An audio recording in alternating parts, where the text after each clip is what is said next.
Good afternoon, viewers. Welcome to another show of ours on Thursday afternoon. Today, we are going to take a very interesting topic, and it's around entrepreneurship. The question is, can entrepreneurs be made or they are inherently born? But before we get into this dilemma, let's look into the talk of entrepreneurship these days. Everywhere in India, you talk about startups, entrepreneurs, enterprises happening. But what does it do to society? In fact, the whole country's or society's progress, industrialization, and the job scene is linked to the entrepreneurship, and that's have been India in the traditional past. But recent time, post independence, for about 50 years, it went into limbo. It's only after the liberalization of 1992 and thereafter, especially in last decade, that the entrepreneurship or startup culture has really emerged in our country. It also leads, it's important for the country because it leads to innovation, quality of life, and social progress. Well, in Indian context, when we were young and growing up, it was not an option for us. Most of our counselors or parents said, do engineering, do medicine, join a government job, possibly, if not, then private sector job. But all that has changed in last decade. What today's kids are doing, they are experimenting, they are doing things, innovative concepts, creative thinking. And all this has gone because there have been success stories of the peers. Some of the people like who have set up Flipkart or matrimonial.com or Bharat Matrimony or Paytm have led the success path, and they have become the role models for the youngsters to take on. And most of the Indian startups have been built around the transformative power of technology. The technology has really driven the startup scene in India, and the new age startups largely are in e-commerce area, on-call services, shared services, healthcare, and so on and so forth, and also in clean tech and energy sector. In fact, now the India has become probably the third largest base for startups, with almost 5,000 startups operating in this country, 1,000 being added every year, and it is expected that by the 2020 we would have in excess of 11,000 startups employing about 2.5 lakh people. So, which is a very good thing for this country where jobs are scarce and entrepreneurship had gone into slumber. But is it easy to become entrepreneurs? No, I don't think so. There is a huge competition. Every day startups begin, startups shut down. So sustainability issue is the biggest thing in a entrepreneurial ecosystem. And biggest part is, once you have proven your idea or thought to an idea, to raising the capital to succeed as you build your enterprise is very important. But with the advent of private equity, angel investors, venture capital, financial institutions, things have become easier than before. And that's why the entrepreneurship is growing by leaps and bounds in this country. If this has happened, also what has happened simultaneously, the entrepreneurial education segment has grown rapidly. Lots and lots of schools and colleges offer entrepreneurship specialism in their courses, be they undergraduate, be they postgraduate. They become part of curriculum, whether engineering curriculum or commerce curriculum or business curriculum, multiple short-term courses, online courses, workshops, seminars. There is also growing tendency to start specialist MBA or BBA programs built around entrepreneurship.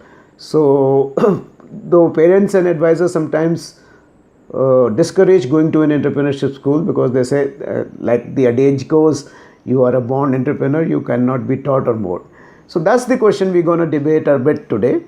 And this question has been around for many years, and in fact, some people say even before the times immemorial that either you are born entrepreneur or you cannot be made. But jury is still out, and there are different debates and thinking around this theme. When let's look into it, let's revisit this existential question, and let's look into several parameters and see whether those parameters that make the successful entrepreneurs are their inborn parameters or they can be taught. So let's look at one such parameter, intelligence and smartness. It is said that intelligence and smartness are the part and parcel of a great entrepreneur. Most of us are born, and not everybody is genius, and I'm not saying that you got to be genius to be an entrepreneur, But if you look into the typical bell curve, most of us fall within the in between people, the so-called in between. Yes, moderately intelligent, not super genius, not immediate, not duffers either. And these are the in between people whose intelligence can be developed in schools by training, by education, by knowledge, and also the group dynamics in the school education or higher education gives you the what is called the street smartness. A lot of time geniuses are book smart but not street smart. So these are the things. So this particular factor we believe can be taught. Another important factor that we look into this entrepreneurial journey is the vision and foresightedness. It is said that most of the great entrepreneurs have been visionary and had foresight. These things are said by for Elon Musk as well. And there is an endless flow of information, constantly bombarded with data, but that tells you about what things exist. But who can imagine the things which do not exist, or the processes that do not exist, what will be needed 10 years hence? And to have the ability of foresight or prescience is what makes you a great visionary. And it is said that some of these abilities are ingrained, inborn. So the vote will go for this particular parameter, that these are inborn traits. Then let's look into the kind of skill set. They say there are 5 skills that are very important, or known as evangelistic skills, that are important for the entrepreneurs. First among these 5 is communication ability. How can you communicate and share your vision? Because sharing a vision to your colleagues, to your funders is very, very important. Also, it's important to have listening skills, because when you listen properly, you gather inputs from multiple sources, many people, which you can collate together to create your own design. Then selling skills, because inherently entrepreneur has to be a salesperson, because you have to sell your ideas, vision, and more so to your investors. Entrepreneurial journey is tough. At times there would be pitfalls and down in dumps. So motivation skills are very important, and motivational factor is something that again can be learned. Interpersonal skills, to manage a team, to build a team, is also important. So these are the 5 skills, but I believe, or we believe, that these are skills which can be trained, which can be learned, and that's probably a role of schooling comes into play. Another trait is of entrepreneur is the passion and the high energy level that you must have.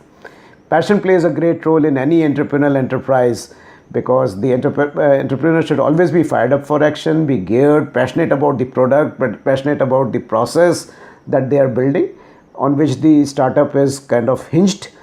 And it should also be ability to excite employees all the time, customers, that what you're building is the greatest thing in all. So passion and high energy level is very, very important.